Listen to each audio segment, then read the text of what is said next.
record. Got it. You accept, and we are recording in three, two, one. I didn't get where I am today by not recognizing The Fall and Rise of Reginald Perrin is a great program. Great! Super! Okay, good morning, everyone. We're going to be talking today. Well, I should say, welcome to this special episode of Just Nerdery for our Nerdery and Murdery hiatus. With again, our special guest star, K3. Give it up for K3, Timothy everybody. with your internery! Yay! Yay! Okay, so today we're going to be talking about Reginald Perrin. A very interesting show that I've only got 15 minutes into the first episode and think, man, this contends with Monty Python a bit. It does, and the thing is, you just got into the opening. It just gets progressively weirder as it goes along.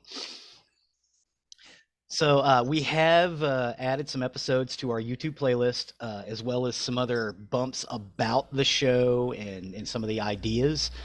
But it was originally a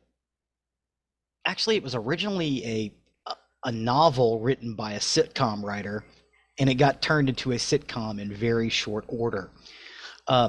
David Gordon Nobbs created The Fall and Rise of Reginald Perrin and adapted from his own Reginald Perrin novels, which told the story of a man living in an escapist fantasy in response to the mundanity of his daily commute.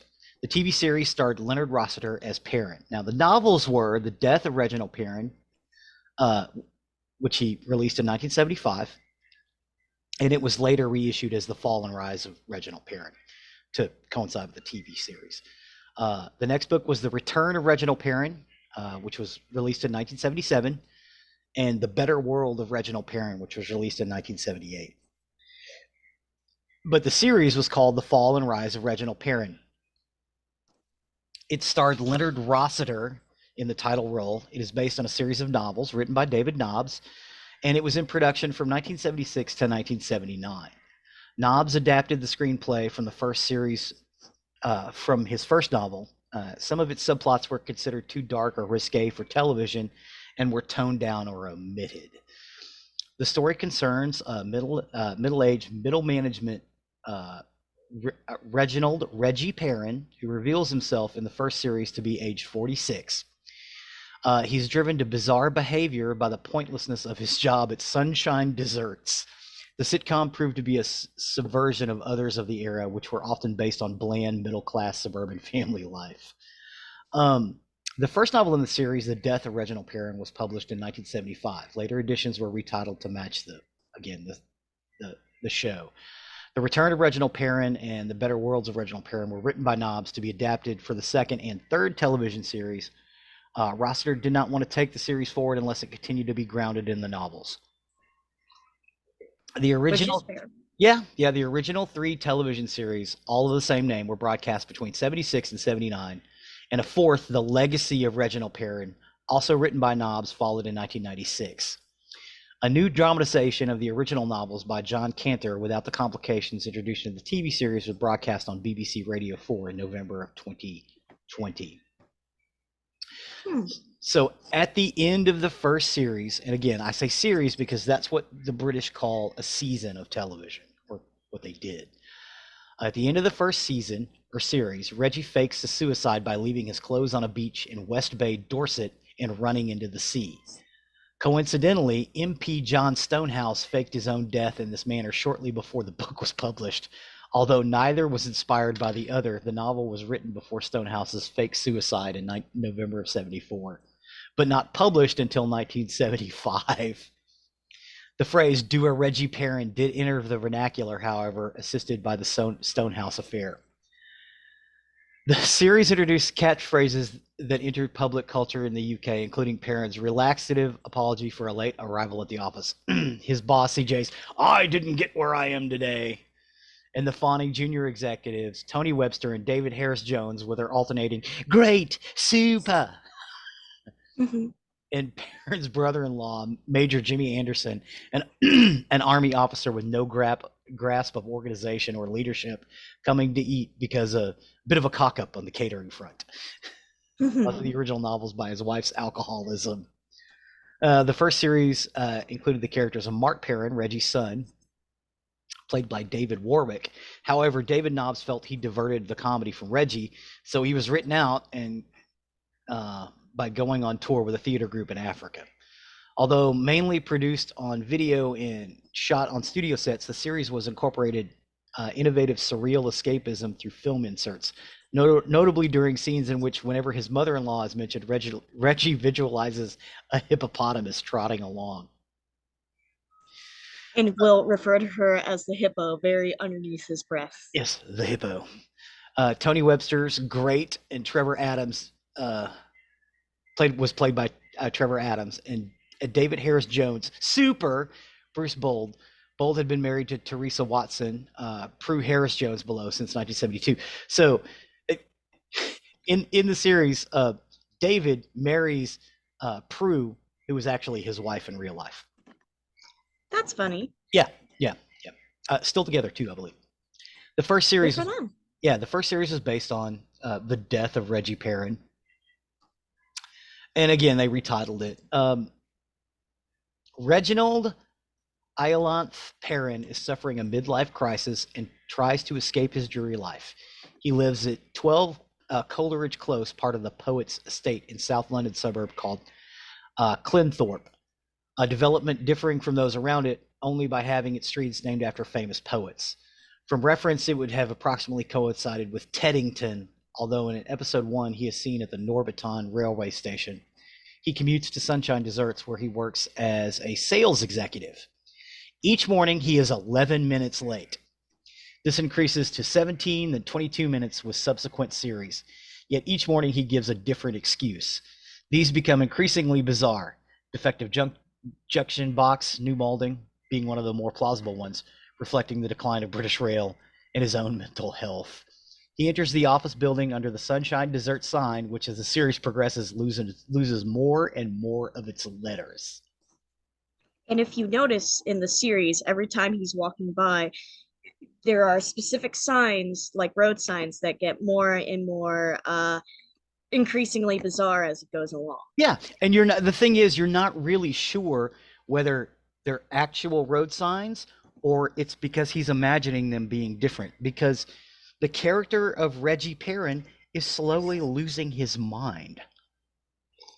And that's why he jumped into the sea without his clothes. Yeah. And it actually is the intro for the show, which is really funny to me. Yeah, the intro of the show is sped up him running along the beach, throwing off his clothes and running into the ocean, with this really beautiful piece of music behind it, which I just love.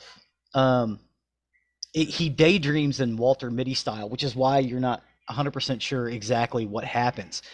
Part of the narrative demonstrates what voices in his head are saying. Although he appears to love his wife, he fantasizes about his secretary, Joan Greengross. As his behavior becomes more erratic, Reggie is unable to dictate letters without uttering words like breast. Far from being offended, Joan welcomes the attention, adjusting her posture and showing off her figure. What's funny is there's a scene where Joan actually works out a way where she and Reggie are away together, and she tries to seduce him, and Reggie can't go through with it because it's just part of his daydream. You know, the idea of running off with Joan is just something that gets him out of his day. You know, it's not real to him, if that makes sense. It does. Yeah, because he's not actually a philanderer. She just happens to be part of his escapism, and eventually that culminates with him trying to fake his own death. Right? Well, he doesn't actually die. He swims back up and assumes a different life. Right? But then again, he starts to miss the people in his life, so he comes back as someone else. And everybody's like, "You've been gone for years. What's going on?" Yeah. And he's like, "No, I'm not. I'm this guy." Mm-hmm. Yeah, and eventually he quits his job and starts this thing called Grot, right? This this shop which sells stupid things like his son-in-law's Peapod wine, which is terrible. Um, Records without any holes in them. Just square tennis rackets. Just weird stuff in this shop, right? What's funny is because it's kind of a novelty, it becomes a multi-million-dollar company, and he hires everybody he used to work for back for him. Yeah, not kidding. And Well, yeah, and at some point he has the same after a couple of years he has the same existential crisis, and he has to get away from that and fake his own death. This time his wife goes with again. him. Yeah, this time his wife goes with him and dons the weird face mask that he wears with the weird messed up teeth and goes and shovels pig crap in a on a farm, which is what he did before. Hmm. Yeah, his wife goes with him and does the same thing. They come back again and decide to start basically like a, I don't want to say like a religion, but it's like a retreat camp for people who are going crazy in their lives, which also does very well. So well that they do it again. Yeah, yeah. It just slides into weirder and weirderness. Um, Part of the narrative demonstrates, um, some of the things that are going on his head. He ceases to care about the consequence. He dictates offensive and condescending replies to customers right before he goes nuts. Um, the first time. At home, The things first. are no better. Despite his warm relationship with his wife Elizabeth, he suffers from impotence. As pressures of work build, relations from his dysfunctional relative deteriorates. His brother-in-law Jimmy and son-in-law Tom are both present and incompetent. Tom's political correctness emphasizes his pomposity. After Reggie commits a few reckless acts, including getting out of his car in the lion enclosure at the safari park, he fakes his suicide by leaving his clothes and personal effects on the beach. Before this, he sends CJ an anonymous threat containing the words "blood will flow" and dumps loganberry essence into a stream while CJ is angling. CJ collapses, and the incompetent company doctor, Doc Morrissey, pronounces him dead. CJ opens one eye and says, "You're fired." CJ is his boss. um, so Reggie assumes these weird disguises, and he encounters more banal and pompous side of life. Only as a buck-toothed farm laborer does he find fulfillment working in a sewage works and looking after pigs. But again, he misses his wife, so he assumes the identity of Martin Wellborn, returned from South America, and visits her. He realizes he still loves Elizabeth, and seeing through his disguise is happy to have it. She's happy to have him back. In the second series, Reggie is tired of being Martin Wellborn and wants to be Reggie again. He reveals his true identity to his family, though his wife and daughter already know. Yeah, it's just kind of, Yeah. you know. When CJ learns from Doc Morrissey that he is Reggie, he sacked them both. Elizabeth goes out to work at Sunshine Desserts and Reggie returns to the pig farm. But they are both sacked after Reggie's employer learns that he faked suicide and Elizabeth sends a rude letter telling the truth about the Sunshine products. This is where Reggie opens the shop called Grot, which he sells useless products like square hula hoops, round dice, and Tom's wine. Hoping it will be an interesting failure, however, the products are snapped up as novelties and Grot becomes a huge success. And again, he alienates. In the third series, after seeing two men arguing pointlessly in a queue at the bank, Reggie and his wife open a community called Perrins for the middle-aged middle class, designed to help them become better, happier people. The project is a success until a group of people who have fallen afoul of the Perrins peacekeeping force trash the place. Yeah. Reggie is then hired by CJ's brother FJ at Amalgamated Aerosols, working directly under CJ. Reggie instantly returns to his eccentric ways, and the final scene shows him contemplating another trip to the Dorset coast. In the third series, the role of Reggie's son-in-law, Tom, is played by Leslie Schofield, replacing Tim Priest, who had played the role in the first two seasons. Priest returned to the role in The Legacy of Reginald Perrin, despite only being mentioned rather than seen in the previous series. Teresa Watson has become a regular cast member, playing Prue, the wife of David Harris Jones. Bruce Bolt.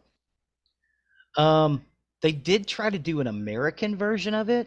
It was a short-lived U.S. version, which was produced and broadcast on ABC as Reggie with Richard Mulligan from Soap. Um, there's not a lot out there. I've gotten a few little snippets off of YouTube, mostly bumpers and um, the opening credits. It didn't do very well. It ran from August 4th until September 1st. It was based on, again, the fall and rise of Reginald Perrin. Middle-aged Reggie Potter worries about work and home life while having sexual fantasies about his coworkers.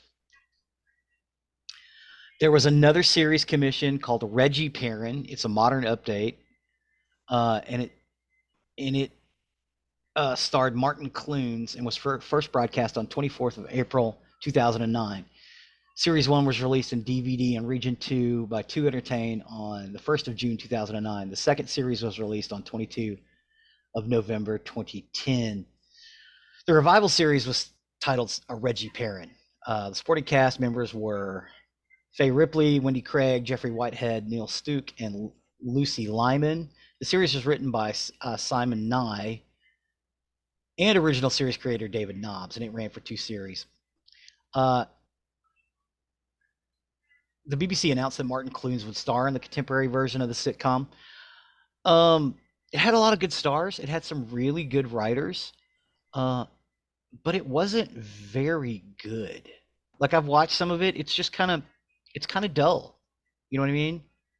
It just didn't hit the same way that the original Reggie Perrin did. Reginald Perrin did. It didn't have the bite that the other one did. Granted, the original one was happening in the mid to late 70s in Britain, which was having a hell of a time. There were factory closures and strikes and Thatcherism, which basically closed coal mining pits, and there was a garbage strike in London where they didn't pick up the trash for an entire year, which is That's yeah. yeah, the punk subculture did grow like a large amount though. Yeah. Well, the punk culture grew out of the trash strikes, both in New York, in Detroit, and in London, because the trash didn't get picked up for a year. It's funny how that works. Mm-hmm. But yeah, the new series, he's an executive at Groom Tech, and they manufacture like razors and stuff, and he's in charge of disposable razors. He's secure in his marriage with a paid-for house, no children, a car, and a comfortable living. He is dissatisfied with the grind of modern living, such as his daily commute by train, often overcrowded and 27 minutes late due to a plethora of reasons. And he's also undergoing the same midlife crisis, and he keeps himself entertained by these fantasies. He has to contend with a dim secretary, the 2 fawning but ambitious junior executives who don't say super and great, which bothers me. Lame. Yeah, and an overbearing boss who, instead of having chairs that fart when you sit in them, just has dispensed with his desk, so he just keeps all his stuff on the floor because the desk is a barrier. Yeah, it's just dumb. It could have been funny, like it was written like it should have been funny, and the actors there were they should have also been funny. They're all really funny people, really great people. It just didn't have, they couldn't capture that lightning in a bottle. And I don't know why it didn't work. It just didn't, you know? But the plot of that series roughly parallels the storyline of the original. But the series diverged when Reggie decides to fake his own suicide. I didn't get that far in it because it didn't grip me. It wasn't surreal enough, if that makes Fair sense. enough. Yeah. Yeah. So what did you think about what you've seen of it? I think it's a very silly show that does deal with like some issues like burnout and stuff. And I don't know. I haven't seen much of it. And you know what I mean? I just probably need to see more. I think it's something that might be right up your alley. Leonard Rossiter was great. He unfortunately passed away before they could do the return movie, so he wasn't in it. I didn't list that anywhere because it just wasn't. It was kind of panned. It was kind of like the Children in Need Doctor Who special. Um, it it wasn't great. I mean, they were trying to recapture lightning in a bottle, just kind of like the new series did, but they couldn't. I think it was missing Leonard Rossiter more than anything else. Martin Clunes did a good job. It wasn't there. Um, Sadly, because it's a great story. I kind of like to see someone take another crack at it. But I think if they're going to, I think they should set it in the 70s. Because things went bad in England in the late 70s. Um, and it's kind of they didn't get better for I want to say almost 10 years. Like like kind of like they are here now. The middle class Yeah. basically just got tore up in England in the 70s. Um, they finally got back and we're doing better. I think they're suffering another winter of discontent now, or summer of discontent. But yeah, it's one of those things. I think if they were going to do it again, they'd have to set it in the 70s. They'd have to cast someone irreverent like a Leonard Rossiter. But this is one of those series that just kind of it captured England's attention. And again, it ran over here on our PBS stations in the early 80s. So we got it about 5 years later. But it was just brilliant. Brilliantly done. And they would show it on KERA over and over again. Not many episodes, but what there were really good. So, it's just one of those ones I wanted to talk about just to kind of get it out there. If you haven't seen it, go out and check it out. Go to our YouTube playlist. I've got 2 or 3 episodes just queued up with the original series. I've got some of the American version or what I could find of it, plus some of the new stuff, and you can compare and contrast. Really, really brilliant. Really funny and also subversive and kind of looks at, you know, the failing class system in England in the 70s, which was prevalent and not a lot of people talked about, especially on television. They didn't talk about that they might have talked about it on the news, but they didn't talk about that in television. Um, Everything was basically their version of Leave It to Beaver. You know what I mean? Yeah. But yeah, that's about it for the fall and rise of Reginald Perrin, or Reginald Perrin in particular. I really want to thank Timothy for coming on and doing our show with us again for these little nerdery snippets. Um, I think we just need one or two more, and I think we will be back up to regular nerdery. Thank you Sounds good. so much. I want to thank our Patreons for sticking with us for our hiatus. I really appreciate that. You guys are the best. If anybody who's listening out there wants to join our Patreon, it would be very much appreciated. There are costs associated with keeping this show up. Plus we'd like to buy K3 a hot dog every once in a while. Yay! And but yeah, and also check us out on our YouTube page and check out some of our merch. We've got some merch on our main page, which is nerderyandmurdery.com, and you can get all the links from there to the YouTube page and everything else. Or you could just look up Nerdery and Murdery on YouTube and see all of this. We have a playlist for every single episode, plus some videos and things we think are funny. Yeah. But with that, I have been Zig with your Just Nerdery. And I've been Kim with your internery. Cue the music. Wow, wow, wow. Sorry.